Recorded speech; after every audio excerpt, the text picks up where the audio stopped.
There are many meal delivery services out there. What sets our sponsor, Cook Unity, apart is that it's the first ever collective of award-winning chefs delivering locally sourced culinary marvels to your door every week. Browse the menu by protein, chef, cuisine, or dietary need to personalize your own menu and find new favorites. Seasonal collections are updated weekly, and new chefs are always joining the team. So mealtime will never be boring. No cleanup or meal planning. Meals delivered, fully cooked, ready to heat and eat in as little as 5 minutes.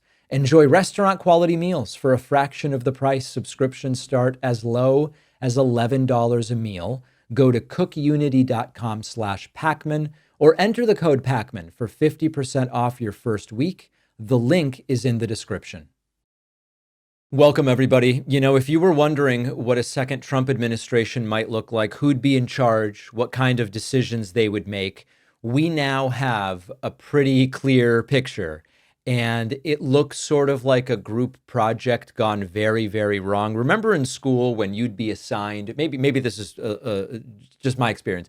Remember in school when you'd be assigned to a group project and there was like one person in the group who didn't carry their weight, and it was either allow everybody to fail or just kind of like do their work for them. Well, what happens when every person in the group is the drag down that can't do anything right?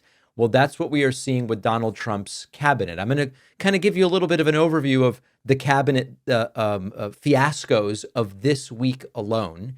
And what we were quickly thinking as we put this clip together was there's not a single adult voice in the room, even like the National Security Advisor, Mike Waltz. Okay, not someone we agree with politically, but maybe somewhat more competent. And then we've now got the Signal chat fiasco. So it's bad all the way down. Let's start with Donald Trump introducing his Secretary of Health and Human Services, Robert F. Kennedy Jr., as the guy who is going to be in charge of health aspects of the educational process. Now, if you're saying, David, what does that mean? I don't know. Let's see what it was. And Bobby is going to be taking over their various medical aspects and health aspects of the educational process. So, and he's going to do a fantastic job of it. So thank you very much. Thank you, Mr. President. I just say that I'm very grateful to you and very grateful for the partnership with Doge, with Elon. We've identified extraordinary waste in my department and HHS. All right, so Trump just kind of randomly stringing together words. And then we hear from RFK Jr. specifically. Now, understand that putting RFK in charge of the health aspects of education, that could mean nutrition, it could mean vaccines, it could be banning books about puberty. I mean, I have no idea what that even means. But here is RFK following up saying we will be restoring science. All right. None of them talking to each other. We are, with Elon's help, eliminating the redundancies. We are streamlining our department. We're going to go back to providing gold standard science. We're going to get the money to the scientists and to the patients rather than to the administrators. They're going to bring science to patients. And we're going to restore gold standard science, and we're going to make America healthy again. We're going to do it. Now, who is speaking in the least intelligible word salads there? I'll leave it to you to decide. But this sort of gold standard science line from RFK is particularly rich, given that he has spent 20 years undermining actual science. If you ask me, who has most prominently undermined science over the last 20 years in the United States? I don't know that it's the number one guy is RFK Jr., but it's certainly up there. It's like putting Alex Jones in charge of the National Archives and saying, we finally got the guy here who's going to restore truth. Okay, so then we go to Kristi Noem, another Trump loyalist. She announced at the BONKERS cabinet meeting, she will be going to the brutal Salvadorian prison where Trump illegally deported migrants in order to build relationships with who, you might ask? Escalate and to go up, sir, this week I'm headed down to El Salvador. I'll be in the prison where we sent TDA members. I'll be meeting with the president and also Colombia and Mexico and talking about building these relationships so that we can continue to get people out of this country that don't belong here and take them home. And also, you had talked to me about sending the message worldwide about the fact that people shouldn't be coming to this country and they shouldn't be coming here illegally. So we are in several other countries around the world with a message right now. Imagine that conversation. Hey, Christy, Don here. People shouldn't be coming here illegally. Oh, interesting. Okay. Now that's saying if you are thinking about coming to America illegally and coming here, don't do it. You are not welcome.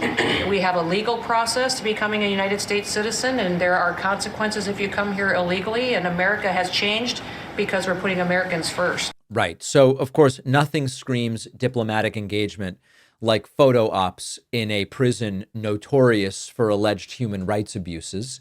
Strongman aesthetics for Instagram. And then she did it. As we covered yesterday, here is her message with shirtless men in a cage behind her in El Salvador. Here at CCOT today and visiting this facility.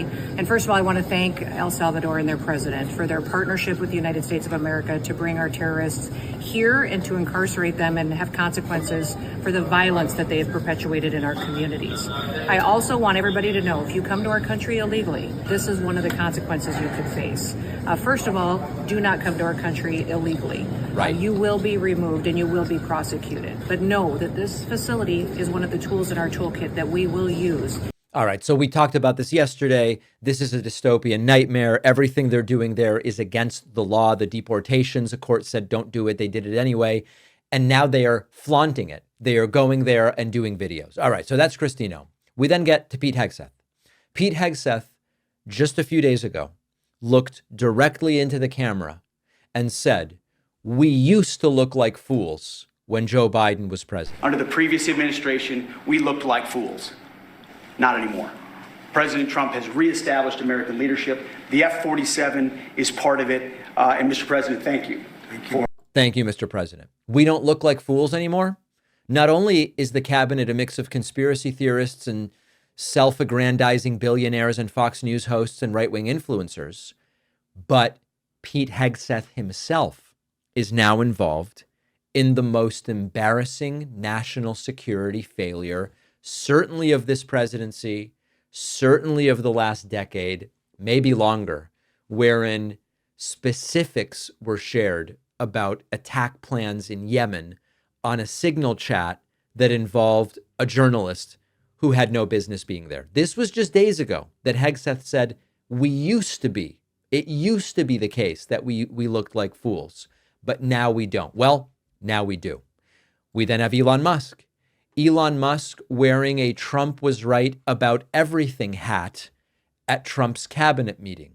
Further embarrassing as a member of this, it's not a cabinet member, right? Not even subject to confirmation hearings, but another element of this group of people. They were handing out loans, $330 million worth of loans to people under the age of 11. I think the youngest, Kelly, was a 9-month-old who got a $100,000 loan. That's a very precocious baby we're talking about here. They were handing out. All right. So there is Elon continuing to tell stories that are never proven about Social Security, Medicaid, Medicare, wearing a Trump was right about everything hat. This is one of the main decision makers in the country right now. How do you feel about that? I know there are some people who feel good. I am not one of them. And then finally, every time Trump gives us like a glimpse into who he's bringing along for the ride in 2025, it becomes more obvious. It's not just that the wheels are loose. They are flying off of the clown car, and everybody in the car is insisting everything's completely fine. From the outside, we can tell that it isn't. Here is Marco Rubio, admittedly one of the less whacked out members of the cabinet, throwing National Security Advisor Mike Waltz under the bus, as we talked about yesterday when Rubio here says somebody made a big mistake.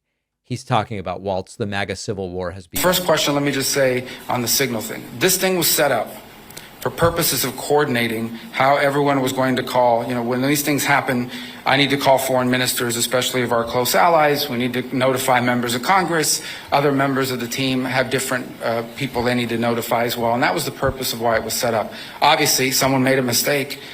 Someone made a big mistake and added a journalist. Nothing against journalists, but you ain't supposed to be on that thing. So they got off. someone made a big mistake. So now Rubio getting into it, saying Waltz is the guy who made a big mistake.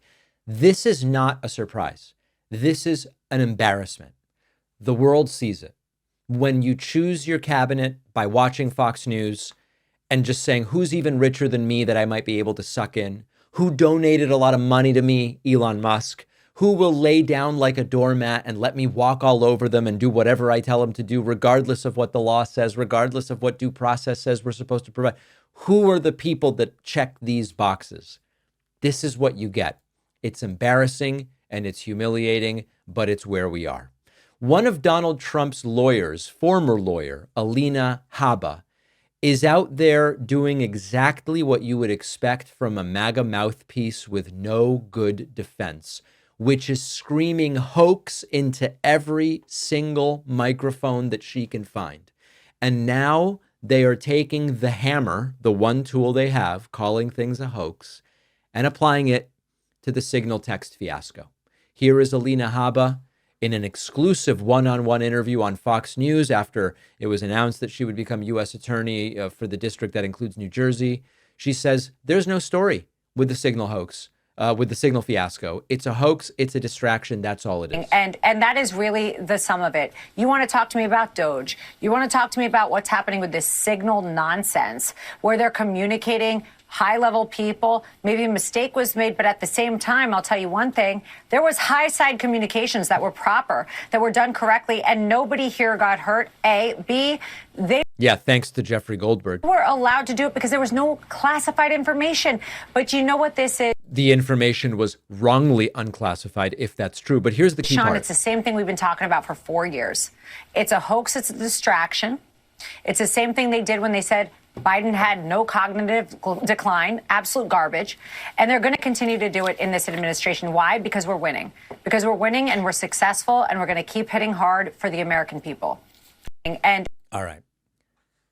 She says it's a distraction. A distraction from what? Right? I mean, this is not a hoax. Military strike plans were leaked in a signal chat. Real messages, real national security risks. And now there are lawsuits and there are court orders and Republican finger pointing to show for it. But it's really critical for us to understand the MAGA playbook. If you don't understand the playbook, you can't do much about it. Deny everything, label it fake, label it a hoax, hope that your base can't tell the difference. And to a great degree, that the base can't tell the difference. Because remember, Trump's impeachments, hoaxes. Dozens of felony charges, hoaxes. Top secret documents stacked next to Trump's gilded toilet, another hoax. And now what? It's just the signal leak that is the hoax, except it's not. And shouting hoax when something is real just makes the previous denials look more ridiculous in hindsight. That's the really important thing to understand. Now that we see them labeling this a hoax, something which so obviously is not a hoax, the more obvious it becomes that everything they call a hoax turns out to be true and turns out to be real. Now, my instinct here is that Alina Habba knows that this is bad. She is a lawyer, but she's not making legal arguments when she appears on Fox News like this. She's running a PR campaign. And as I've said before, she has previously served as Donald Trump's legal lawyer. But for the most part, Alina Habba has been Trump's TV lawyer, which is essentially the same role as Caroline Leavitt. And it's a desperate attempt. The louder they yell distraction, the louder they yell hoax, the clearer it becomes that they have no actual defense. Now, as we are now at the end of the week, I'm not going to sugarcoat for you that it seems as though best case scenario, some sacrificial lamb will resign or be fired as a result of the signal fiasco. Of course, Hegseth, Waltz, Gabbard, at minimum, should resign or be fired. Doesn't seem like it's going to happen. They just don't care. They do not care, and we can't make them care. So prepare yourself for the real possibility that there is one person picked to sort of fall on their sword for this. We figured out who took Mike Waltz's phone and added Jeffrey Goldberg to the group chat. What? Yeah. And that person has resigned. So now the whole thing is fixed and everything's completely fine. That's my expectation at the most for accountability, because Trump never apologizes for anything. He never admits mistakes. And I think that that's very clearly what they are planning to do. All right. Thanks to everybody who has been reviewing my book. Thousands of these finally have now gone out after some shipping delays. They are ending up in people's hands. If you've gotten the book, you don't even know the power you hold in your hands to now review the book. It takes 15 seconds. Review it on Amazon, review it on Barnes & Noble, review it on Goodreads. This really helps us keep the momentum going. We have kept the book ranked right around 1,000 on Amazon for all the millions of books that Amazon sells. Okay, this is a really big deal. Let's keep the reviews going. Let's take a quick break. After the break, empires never think that they will fall. And usually they do. What does that tell us about the future of the United States, if anything? If anything, we will discuss it after this short break. Skip the hassle of planning meals or cleaning up. Our sponsor, Cook Unity, brings a unique twist to meal delivery by being the first collective of award-winning chefs offering locally sourced dishes straight to your doorstep every week. Each meal is fully cooked, ready to eat after only 5 minutes of heating. One of the most memorable meals I've had from Cook Unity is the chicken enchiladas suizas from Chef Santiago Lopez from Mexico. The tender chicken wrapped in corn tortillas with a tangy green mole made with cream cheese and pickled onions went so well with rice. Incredible flavor, satisfying. And with Cook Unity, you get restaurant quality meals without the hefty price tag, with subscriptions starting at just $11 a meal. You can customize the menu to match your preferences. You can explore options by chef, cuisine, protein, dietary needs. And with fresh seasonal selections added weekly, new chefs always joining Cook Unity, there is always something new and exciting to try. Cook Unity's roster of award-winning chefs includes Food Network alums, James Beard Award winners, acclaimed restaurateurs balancing flavor and nutrition. With these small batch meals sent fresh, not frozen, go to cookunity.com/Pakman or enter code Pakman for 50% off your first week. The link is in the description. What would a collapse of the United States of America look like? I want to talk about that today. I believe that if the United States of America were to collapse, it would not likely be with like tanks rolling down the street. I don't think it would look like a movie. It'll look like what we already see, but a little more chaos, a little more confusion, a little more stupidity every year until it becomes completely unsustainable. It'll come through entertainment. It'll come through politics becoming reality TV even more. It'll come through voters picking their leaders like they're casting a game show, which has already started to happen. It will happen through a media machine more focused on clicks than truth. And if you think that that sounds dramatic, just look around. It's 2025. Trump's back in the White House. And no, Trump, I don't think, will be what causes this collapse, but certainly his second term could be an accelerant. The moment that the kind of downward slide picks up speed will be a critical moment, because this didn't start with Trump. The United States has been fraying for a long time. I talk about in my book how Trumpism is really the end result of the civil rights movement starting in the late 50s. But what's happened over time is that we stopped trusting each other. We stopped trusting the system. The people who run the system stopped caring whether they were trusted. And I know that it's very easy to assume that what happened in the Roman Republic could never happen in the United States. But it's also important to know history, and that the Roman Republic didn't fall overnight. It sort of slowly ate itself alive. It was corruption, it was gridlock, it was lies, it was power grabs. People lost faith. The elites hoarded wealth. And when it finally collapsed, no one was really surprised. It was sort of the logical endpoint of what they had been seeing. That is really how empire dies.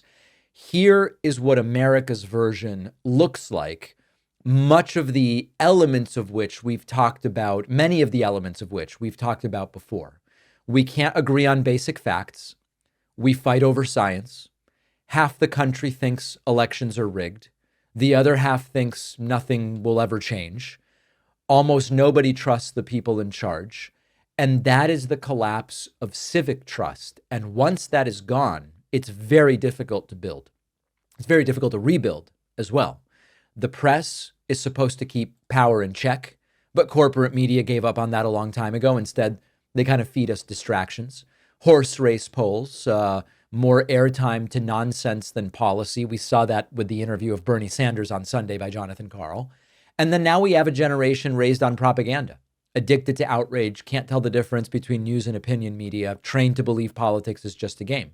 So there is an aspect, or there's this idea of an empire collapsing around you as you scroll through memes on your phone and everything kind of falls off the walls. Plato warned about this. I talked about it last week. Many of you found it interesting. He said that in a broken democracy, the people would eventually choose a tyrant, not because they want one, but because they've been taught to hate everything else. The dumbest, loudest voices take over and people cheer. If that doesn't sound familiar, I don't know what does. Now, meanwhile, the country rots from the inside out. Wages flat, cost of living up, billionaires buying up politicians like baseball cards. And then we have to keep pretending that the same old status quo is going to fix everything. The military bloated, militarized police, protesters treated like enemies by the people who say they defend free speech, dissent punished, people divided. Some would rather see their entire country fail than watch the other side win. And then the part that nobody likes to say out loud is that the collapse often won't come with fireworks. It'll come with boredom. It's really more reminiscent of Aldous Huxley's book, Brave New World, much more so than it is of George Orwell's 1984. At some point, we get used to it. You get used to the corruption. You get used to the dysfunction. You get used to the nonsense. And we kind of stop expecting better. The country still exists. The flag is waving out there. But the soul of the thing, the civic project, the idea evaporates. So this is not about Trump alone. This is about a long, slow decline where Trump kind of held up the mirror to show us what's going on. And if we don't like what we see, we've got a couple of options. You look away or you look towards and you try to stop it. History's lesson, I think, is pretty instructive here. Every empire thinks it's too big to fail until it fails. The optimistic thing is we are starting to see through some of these resistance rallies over the last week, we are starting to see a growing, maybe robust opposition as what's happening in DC is just the epitome of vanity. And I want to talk about that next. Robert F. Kennedy Jr. now says that he wants to remove cell phones from schools because they produce electromagnetic radiation, which can damage children neurologically and maybe even cause cancer. This is not some random guy. This is the Secretary of Health and Human Services. Here he is on Fox News. This is a conspiracy theory. As often is the case, there is more to it than just yes or no. Let's listen to what he said first. Cell phones also produce electromagnetic radiation, which has been shown to do neurological damage to kids when it's around them all day, and to cause cellular damage and even cancer. So, a cell phone use and social media use on the cell phone has been directly connected with depression, with poor performance in schools, with suicidal ideation, with substance abuse. And, it's the other countries that have done this, the states that are doing this have found that it is a much healthier environment when kids are not using cell phones in schools. Listen, you can make a very good case of getting cell phones out of schools. And in fact, I'll make it in a moment. You don't need to go to the electromagnetic radiation conspiracy theory on this. RFK is mixing two things. The social effect of phones in school, the social effect of phones creating clickiness seemingly more for adolescent girls than boys, and leading to depression and suicidal ideation. You can make that case without swerving off of the highway into a backwater of conspiracism. So here's what we know right now. Cell phones do emit electromagnetic radiation. They emit non-ionizing RF radiation. There is no good evidence that typical exposure from cell phones causes neurological damage to children or to anybody else. The kind of radiation phones emit is not what X-rays emit, which can do damage to DNA. Major health agencies, WHO, CDC, FDA, National Cancer Institute, they all agree that right now, the current scientific evidence does not show that cell phone exposure causes harms to brains or to child development or to any of it. There are some animal studies which have raised questions. What they would do is subject animals to extreme levels far beyond what anyone experiences from having your phone in your pocket or in your backpack. And there is nothing from real world settings, even looking at long-term phone usage and have brain tumors changed over time or neurological issues. There's just no evidence of that at this point in time. Is it reasonable to study this stuff? Should we know? Does having a router in our house do anything? Does having a phone in our pocket do anything? Of course we should study that stuff. And right now the evidence points to the stuff RFK is saying isn't true. Now, if you want to limit cell phone use in school to reduce distraction, improve focus, reduce some of the social downsides of phones in schools, that's a different conversation. And we probably should do it. Cell phones are so interesting. And what I mean is the draw of the phone is so compelling, such a distraction. It's probably logical to question allowing them in school. When I taught at Boston College, even though it was all like, we're not doing phones in class.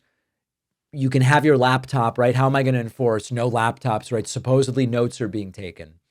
The laptops themselves and the phones being there was such a distraction that I could see students, it was almost like physically unable to resist them.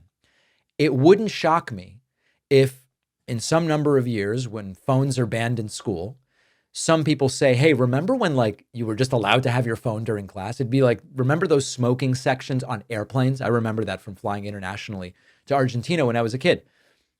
That is all plausible, probable, likely, but the claims that phones cause neurological damage just by being nearby, it is not backed by science.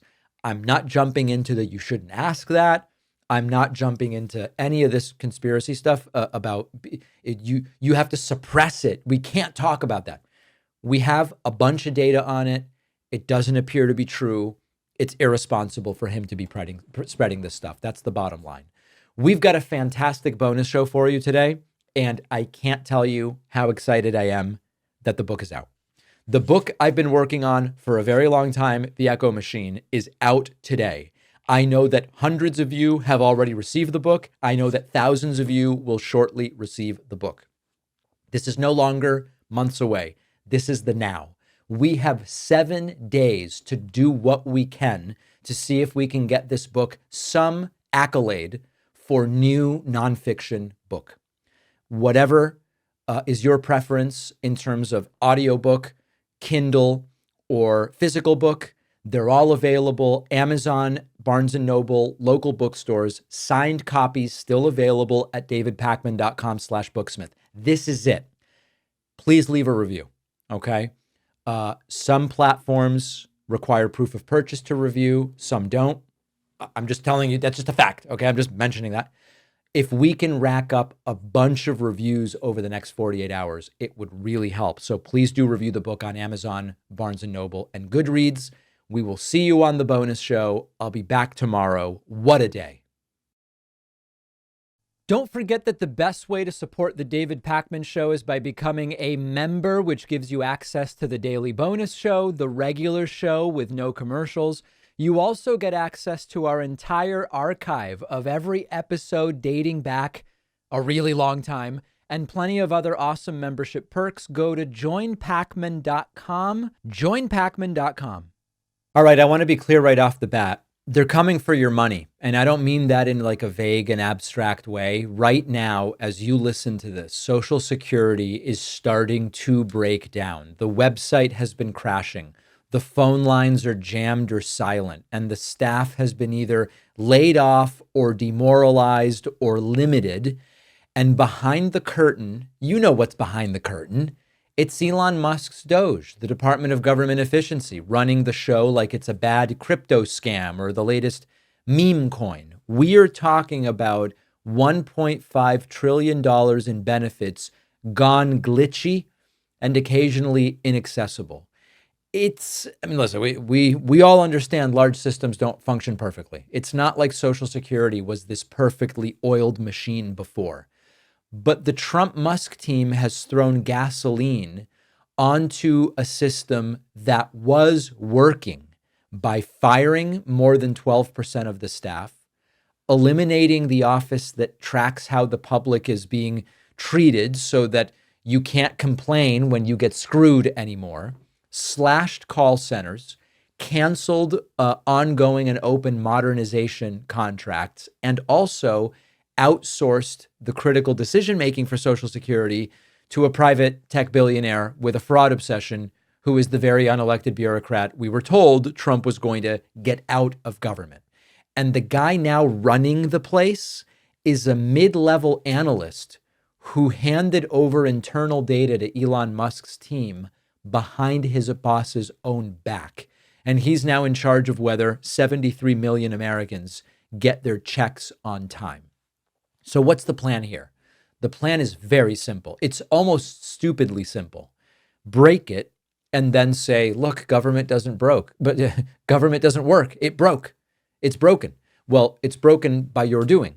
But that allows you to manufacture consent for privatization. You create a crisis, you make people miserable, and then you sell them the idea. You're not happy with this, right?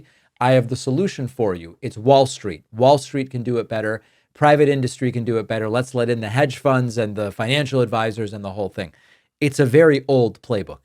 But the problem is that Social Security is not some abstract policy idea. It's groceries, it's rent, it's medicine. For millions of people, Social Security is survival. Workers at many companies scrape by on $14 an hour. And then you've got the CEOs and the owners pulling down millions of dollars, sometimes billions of dollars, from the labor of the people making $14 an hour to scrape by. And now we want to go in and mess with the only safety net that they might ever see. So you've got the staff at the field offices, no paper, no pens, no headsets. Some are faxing documents like it's 1994 because the phone systems aren't holding up. The calls flooding into Congress are from people in their 70s and in their 80s begging to understand, are my benefits going to arrive? I can't get through to anybody. And sometimes the answer they're getting is, we just don't know what's going on right now. So we are seeing in real time the dismantling of one of the most successful government programs in American history, which you paid into your entire working life, because it's easier to let it die for Republicans than to admit that it works and to stop privatizing it. They want you to hate it. They want you to believe this thing is so broken, I'll let anybody run it, even if it's Wall Street. And then they can come in and say, we've got a plan. We're going to hand this over to private banks.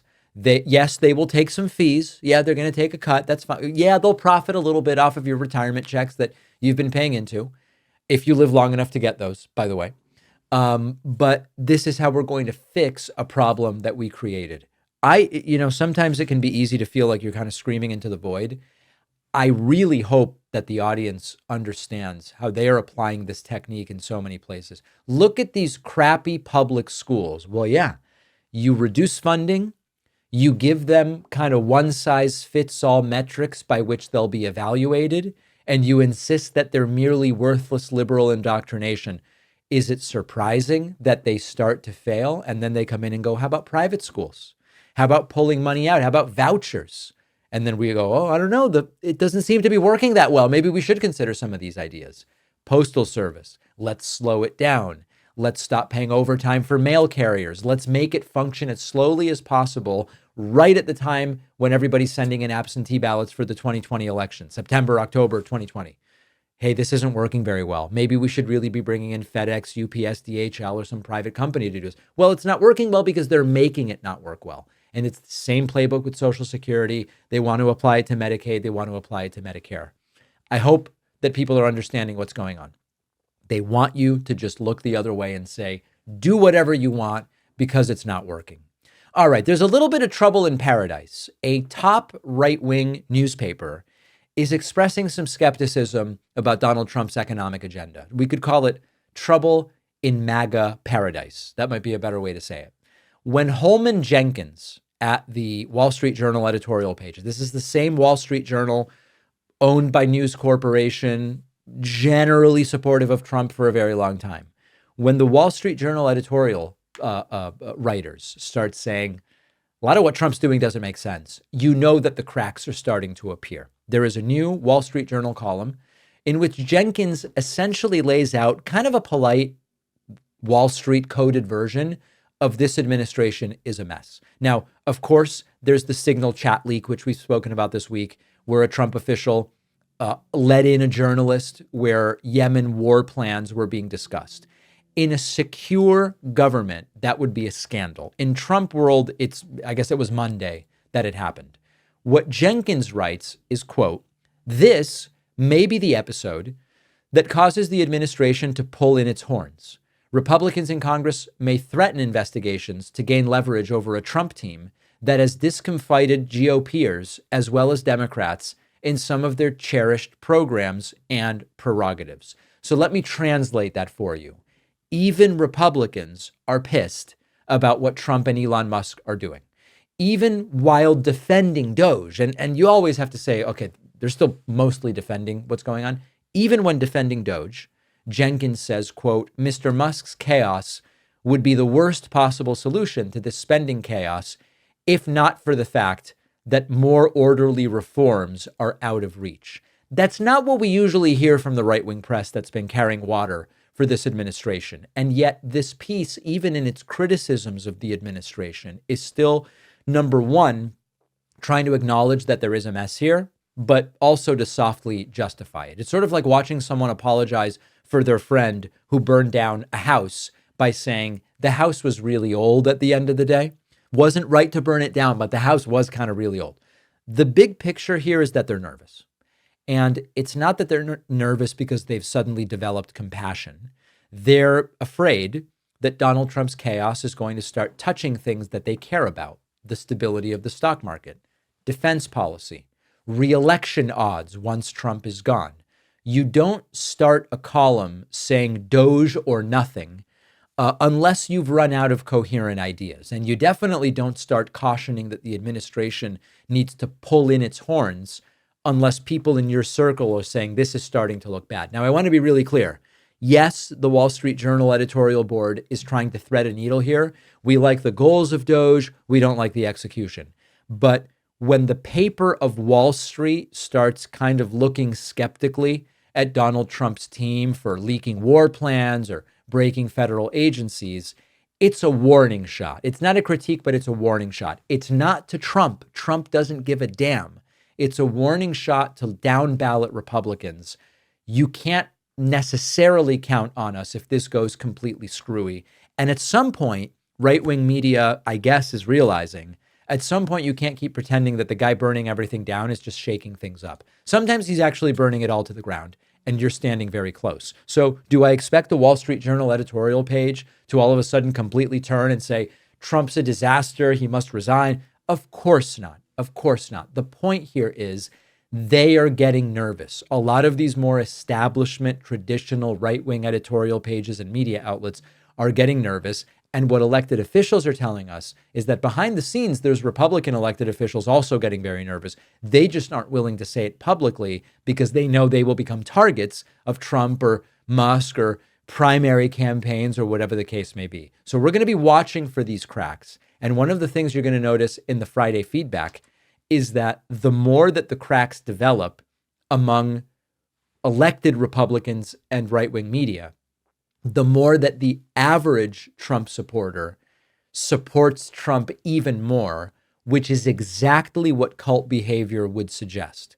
The more pressure there is on the dear leader, the more the cultists will come out in, usually it's his defense. So we'll see that in a moment on Friday Feedback, but the cracks are there. Will it matter? That's tougher to say. If you value what we do at the David Pakman Show, remember to support us on Patreon. Go to patreon.com/David Pakman Show, where you can get access to behind the scenes videos, the daily bonus show, the commercial-free daily show. You can support the show for as little as $2 a month. Check it out at patreon.com/David Pakman Show. All right, let's get into Friday Feedback for the week. Info@davidpakman.com is the place to send your thoughts, criticisms, questions, suggestions, which may be featured on Friday Feedback. We also look at comments and replies across all social media platforms. And we will also start including book reviews in Friday Feedback, although none today, maybe next week. Okay, let's start with a negative comment, as we sometimes do. Then we move on to more positive things. Here is a feedback from Michael Shermer. Michael Shermer says, the David Pakman Show is going broke. I can't wait until this hateful, divisive propaganda show goes straight down the crapper. Flush this turd already. Well, listen, unlike the classified documents in Trump's bathroom, I don't think that the show is going to be going down the toilet. Now, it is not new that there are people anxiously awaiting, welcoming, and even trying to precipitate the decline and destruction of this and other progressive independent media channels. It's not, I'm not so naive as to think it's just about me. They just want the whole movement to collapse. Right now, it's not the direction things are going. The best January the show has ever had from a viewership standpoint was January 2025. The best February the show ever had from a viewership standpoint was last month. And we are on track, still a few days to go, but we are on track for the best March ever for the show to be this month. So yes, I understand, Michael, you want the show to go away. There are certainly other people who do as well. But for now, reports of our imminent destruction have been greatly exaggerated. Okay, Mark Byrne said, who would have thought that the convicted felon would have trouble obeying the court? Oh, right, everyone. Yeah, one of the things that I continually am surprised by is that people act surprised at completely obvious things. Trump has flouted the law and used corruption and nepotism and creative accounting and, all of these things, fraud in his, what's it called? The charity, the slush fund. All of this stuff are things he's been doing for decades. And then all of a sudden people go, oh, he's ignoring a court order now. His administration's ignoring a court order about the deportations to El Salvador. Well, of course, this is Trump. And we need to stop being surprised. That's the thing. And the concerning part is there is some naivete here. And there are people who voted Trump who said, I really don't like a lot of the things that he says. I just don't think he's really going to do them. And then now he's trying to do all of them. As I've said so many times, believe people when they tell you what it is that they're going to do. Lawrence T. wrote, if I was a Democrat, I would stay clear of a situation with criminal illegals. This will destroy your party for a long time coming. The majority of Americans wanted this to happen. There is an aspect to this that's important to listen to.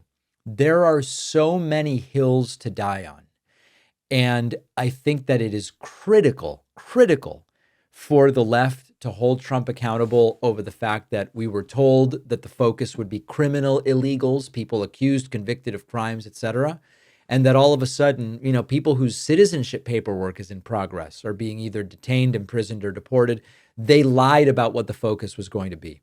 But to the extent that anyone would do this, the left, Democrats, progressives, whoever, coming out and making the hill to die on, individuals who do fall under those lurid examples of sexual assault or violent crime, etc., who are also here undocumented. The left making that group the hill to die on defending, bad political strategy, doesn't make any sense whatsoever. Trump's doing plenty of bad that the left doesn't need to go out and go, no, I believe that this rapist who's here undocumented should be allowed to stay. Now, due process, period, right? Earlier in the week, we talked about Brian Kilmeade saying it's not really convenient or practical to give due process to everybody. No. We can't fall into that. Due process must be provided. But the left should not die on the hill of arguing that the relatively small number of undocumented immigrants who have been involved in violent crimes should get any kind of special treatment or be allowed to stay. Very bad move politically. Okay, Travel Time Car asks an investing question on the subreddit. Are y'all avoiding putting money into the stock market? Just wondering. I know most here probably hate Trump and the direction the country's heading, but I'm kind of wondering what to do while working with my savings account. Maybe simply putting money into my IRA account without actually investing anything could be a good idea. I know people say not to time the market, but it does seem like a shit time for them. For anyone into this sort of thing, what's your strategy? I'll tell you my strategy. This is not financial advice ever. My strategy is just keep buying. As the stock market declines, if you have a fixed amount that you're buying each month, you are getting more shares because the price has declined. Mutual funds, whatever it is you're invested in, index funds. The more the market drops, as long as you generically believe eventually it'll recover. Will it be months? Will it be years? We don't know.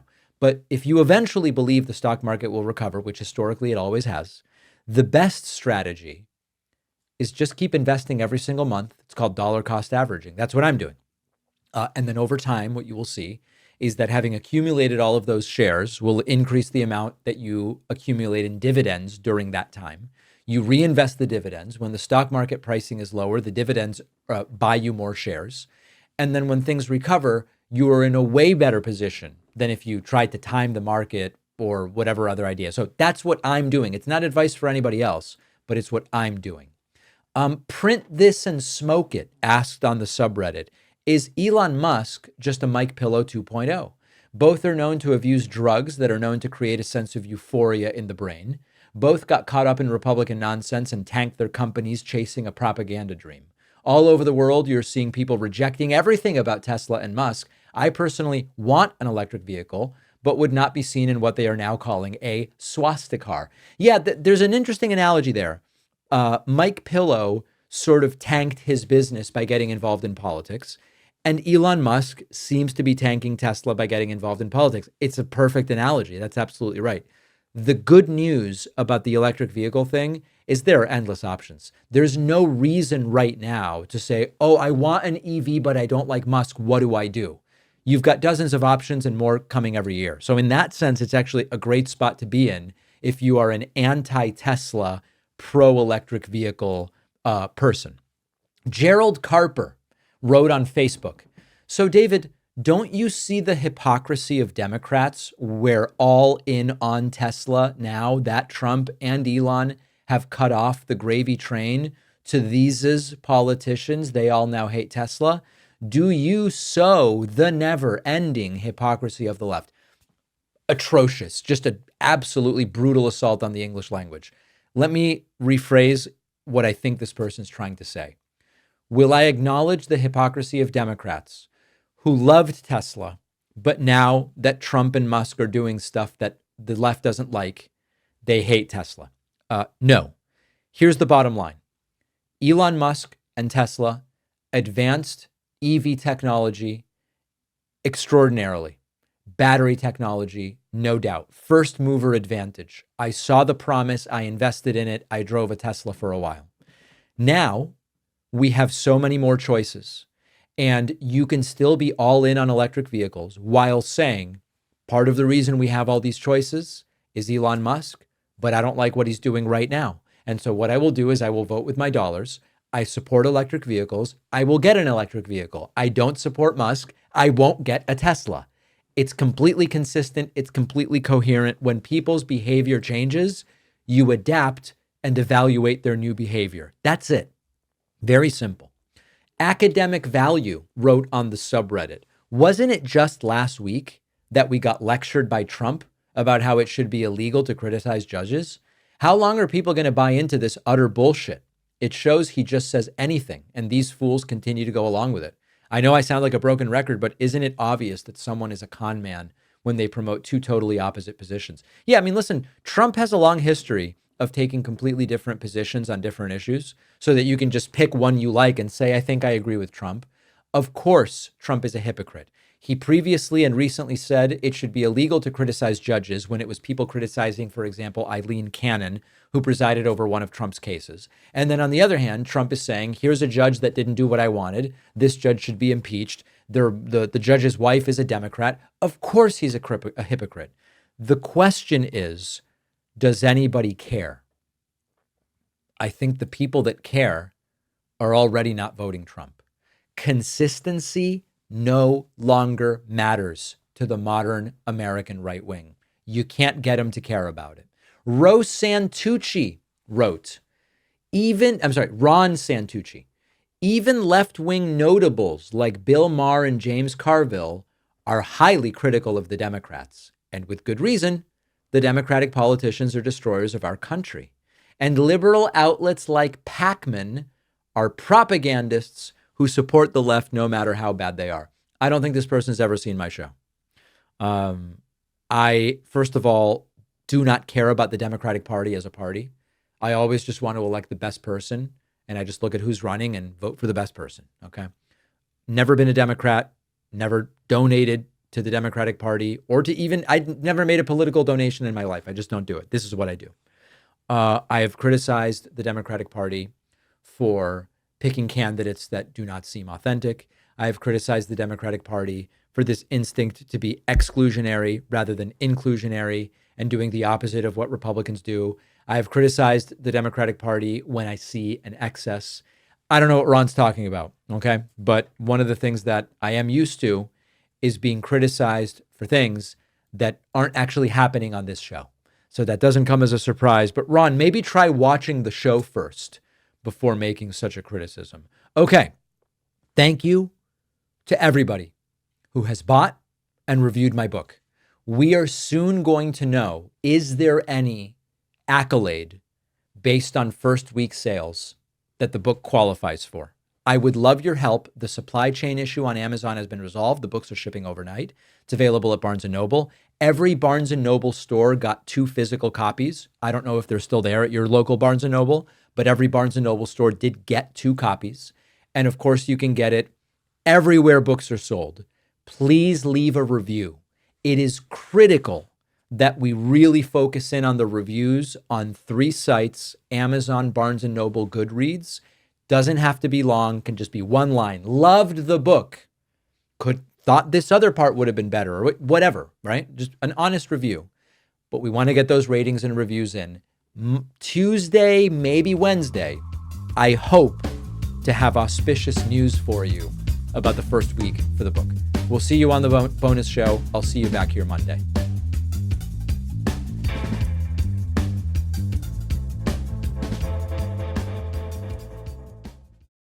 Thanks a lot for watching today's show. I just want to take a second to tell you about today's sponsors. There are many meal delivery services out there. What sets our sponsor, Cook Unity, apart is that it's the first ever collective of award-winning chefs delivering locally sourced culinary marvels to your door every week. Browse the menu by protein, chef, cuisine, or dietary need to personalize your own menu and find new favorites. Seasonal collections are updated weekly, and new chefs are always joining the team, so mealtime will never be boring. No cleanup or meal planning. Meals delivered, fully cooked, ready to heat and eat in as little as 5 minutes. Enjoy restaurant-quality meals for a fraction of the price. Subscriptions start as low as $11 a meal. Go to cookunity.com/Pakman or enter the code Pakman for 50% off your first week. The link is in the description.